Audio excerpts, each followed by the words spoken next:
What is going on, everybody? Welcome back. Welcome to the first offseason, the only offseason of our Seattle Seahawks modded Madden rebuild.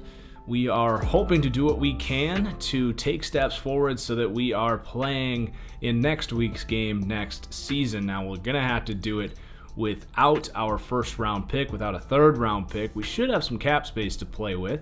I do want to issue a quick reminder as we get to the re-sign stage here, simming this Browns Eagles Super Bowl, to please do hit that like button if you're enjoying the series. And the Browns have won Super Bowl 55. I guess modded Madden can't change the fact that the Browns are OPAF in Madden 20 under Freddie Kitchens. So the first thing we need to do here is run T-Dog's regression tool. I'm going to do it off cam here, but basically it's going to take a look at all of the players who regressed, and it will randomly reassign upgrade points back to those players. It will also run some progression for guys that won awards and stuff, I believe. So we might have some upgrades to do at this stage, which is different than normal. Let's go ahead and run the tool. All right, let's take a look at the lineup, and does not look like any of our players got their regression fixed, which is fine. We got a pretty young team in general anyway. Does look like KJ Wright went up to superstar, but in general not a whole lot to speak of from a development standpoint, which is not a huge surprise because statistically this team was not all that good. We just kind of hung on. It does look like Dwayne Brown is also going to retire, so left tackle is going to become a major need here immediately in the offseason. So let's look at our re-signings. We got some of these guys we picked up. That's fine. We'll let them test the market. Maybe we try to bring them back. Chris Carson really proved himself. He wants a 5-year contract. It's not particularly realistic, but we might negotiate with him. KJ Wright set to hit the market. Philip Dorsett set to hit the market. A lot of guys, really. I would like to retain Poona Ford. We have all of this cap space, and I think having that depth on the D line, he's asking for a modest $5 million a year. We've got Christmas, we've got Reed, but a 2-year deal for Ford, I think that's worth it. Okay, he wants to test the market. That's interesting. David Moore, Maiola, a lot of guys really that I'm prepared to let go. All 20 of these guys, honestly, I'm ready to just test the market here and see what we can accomplish. Maybe the one guy would be Chris Carson. Obviously, that 5-year deal isn't realistic for him to ask for that, and it's not realistic for us to pay him that, but maybe we can work around this. Figure out maybe a 3-year contract, giving him more than the money he's asking for. I'm gonna kind of manually do this, as I like to do, to keep it realistic. We're gonna bump that up and then go in and edit the contract. So we're actually gonna make this a 3-year contract worth about $6 million a year, guaranteeing about 12 of that. I think for a back that's been banged up but has been an efficient runner but not really contributing in the receiving game, it's he's a different player than Austin Eckler, but that's around the same ballpark. Other than that, though, I think we're going to go ahead and get to free agency here. We got plenty of money to spend. That's going to be our best course to upgrading this team, and some big names becoming available right away. I'm going to go position by position here. Quarterback, we obviously don't need to spend any money. Running back, we just got Chris Carson in here. We still got Rashad Penny. We should be good. Fullback, I wouldn't mind bringing Trey Madden back. He's the top fullback on the market. Wide receiver, Philip Dorsett is the highest guy on the market, but not receiving any deals. Might be realistic, actually, to try and get him back. In a lot of ways, we're the only team at this point that kind of knows that he's breaking out in a way, or that he is impressing in practice because he hasn't produced. So I actually think that's fairly realistic to try and get him back on a 1-year deal. It's not that he didn't produce, but you do have guys like AJ Green, Juju Smith-Schuster, both intriguing options, but honestly, I think Green a little redundant with Metcalf. Schuster is a good player, but I don't know if I want to commit to him for the long term at that age like we're going to have to. I think the smart thing to do here is go Philip Dorsett and see if he would take just a 1-year kind of prove-it contract here He doesn't love it, but we'll see how that plays out. He did step up in the playoffs for us, and then we can entertain some of these other options in the second wave.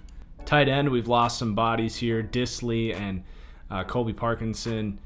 Greg Olsen actually was so big for us. He's one of the top tight end options. Really stepped up in the playoffs for us. I wouldn't mind bringing him back on a one-year deal.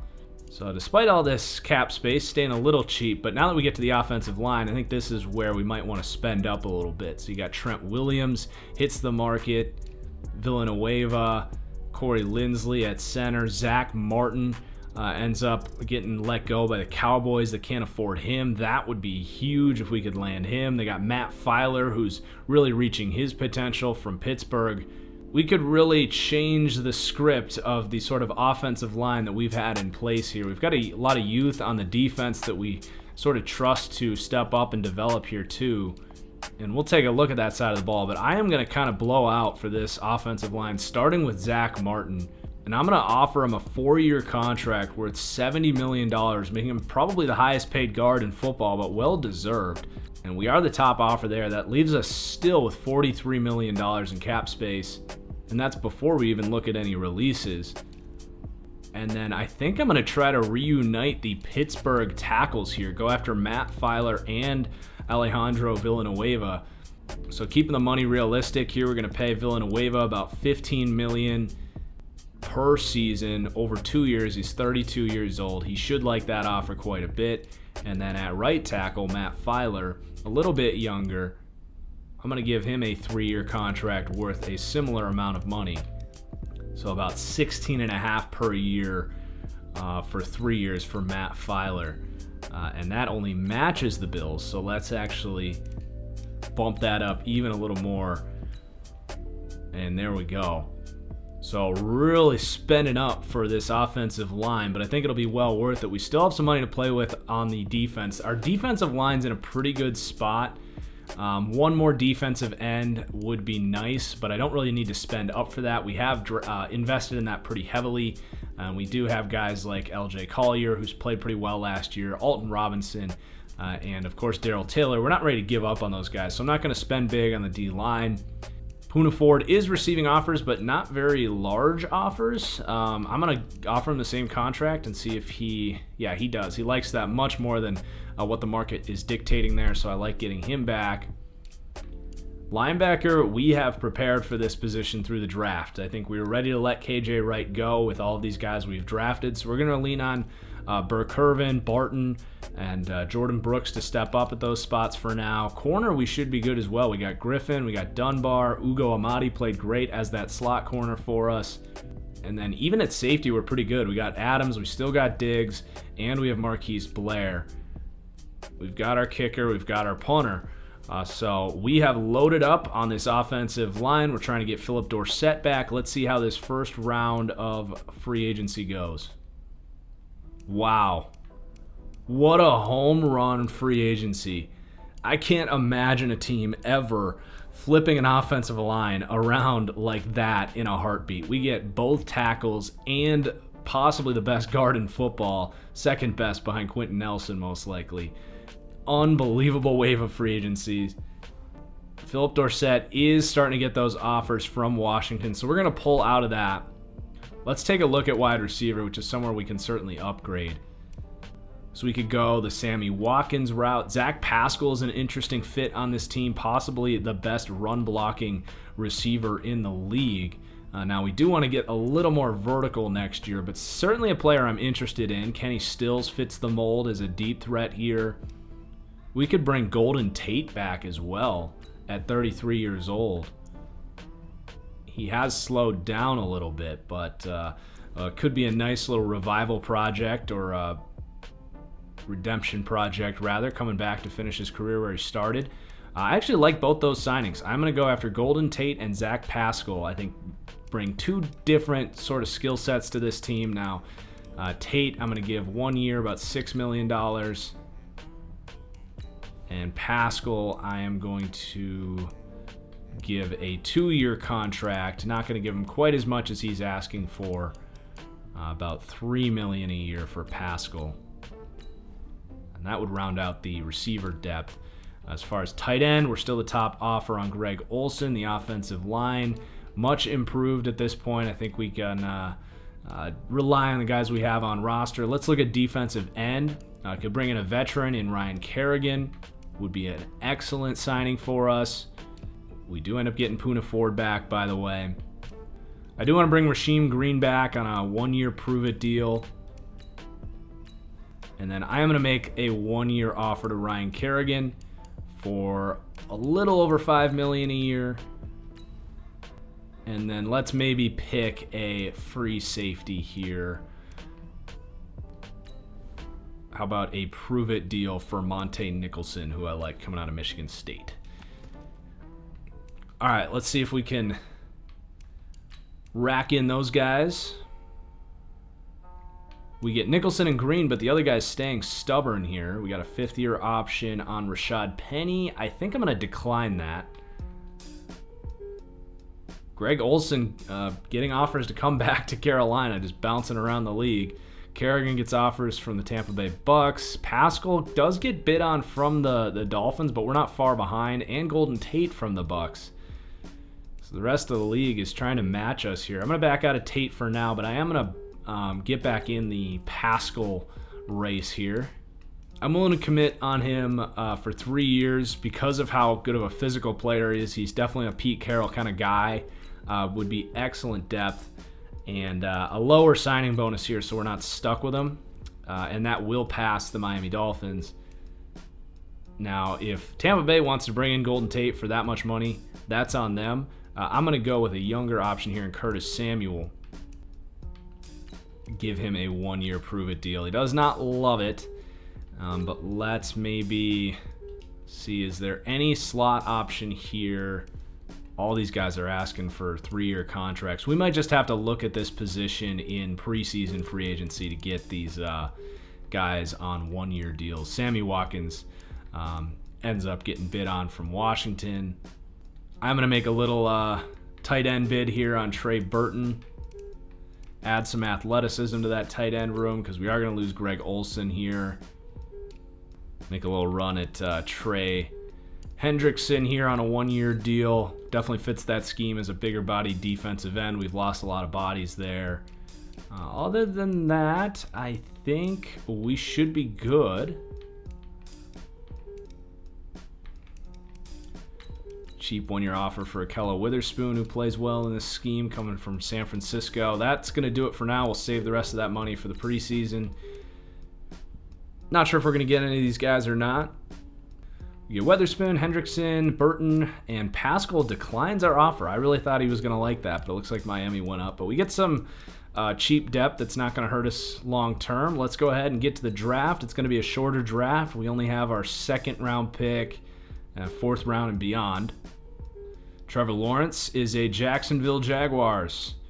All right, let's go ahead to our next pick. So there are some top receivers on the board. Devontae Smith, Tylan Wallace, some speed available. Certainly tempting. I think those are probably the clear-cut decisions here. Caleb Farley out of Virginia Tech would be a great pick as well, but I think a wide receiver like Devontae Smith to play on the outside here. We can have Lockett in the slot with Metcalf. That is a great combination. He's going to be a 69 overall, but perfect fit for what we're looking for. That is the profile of an outside receiver. He'll block too. Hidden development. Great pick. Now we got to wait till the 4th round. So in the 4th round here, I'm going to stick with the theme of offense and explosiveness and take an athletic tight end out of Wisconsin who blocks, 65 overall, but has speed and really good blocking coming out of Wisconsin. So I think he can definitely come in here and compete. I like that pick. Sticking with the theme here, going to stay offense. We're really doing what we can to beef up Russell Wilson and build around him. Going to go with a slot type here and Amari Rodgers. Another tough player coming out of Clemson. Good run blocking, 62 run blocking. He kind of fits that what we were looking for in Zach Pascal. So I love that pick. And then our final pick here in the 7th round. let's take a shot at the Lindstrom brother out of Boston College. Not much to see there. Maybe he'll develop. Oh well. So let's see our new looking roster here. Much improved. We're going to need to add a little running back depth here. The wide receiver room looking good. Devonta Smith's going to look good there on the outside. Amari Rodgers going to compete in the slot. Got a big old competition at tight end, but much more athletic group this year. Sullivan in year 2. We bring in Ferguson, Trey Burton. Parkinson's going to get plenty of playing time this year. And then this offensive line looking much, much better. We're going to shift Damian Lewis over to left guard because I want to keep Zach Martin where we know he can ball out. Going to be a pretty open competition at that edge spot. Still a weakness on this team, but we're working at it. DT will be a strength. Linebacker, hoping Burke Herman and Jordan Brooks can step up. Corner, we're looking pretty good. I like this depth chart a lot, actually. At safety, I was pretty disappointed in what Marquise Blair showed us. So I think I will actually move Diggs over to free safety. See if he can be more of a playmaker than Marquise Blair was for us. So loving the state of this team. I just want to make a few signings at positions of lack of depth, do our cuts, and be on our way. So going to need a running back here. Tevin Coleman hits free agency here.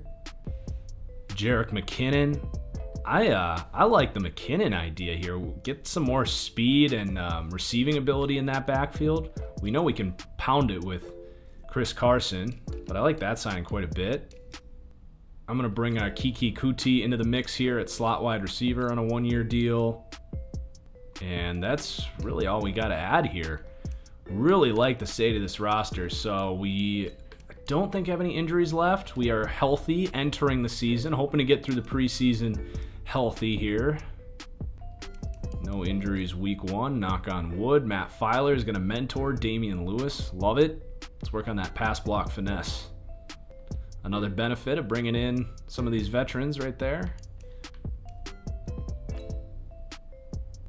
Still no injuries, doing well. We got a QB mentorship as well for Anthony Gordon.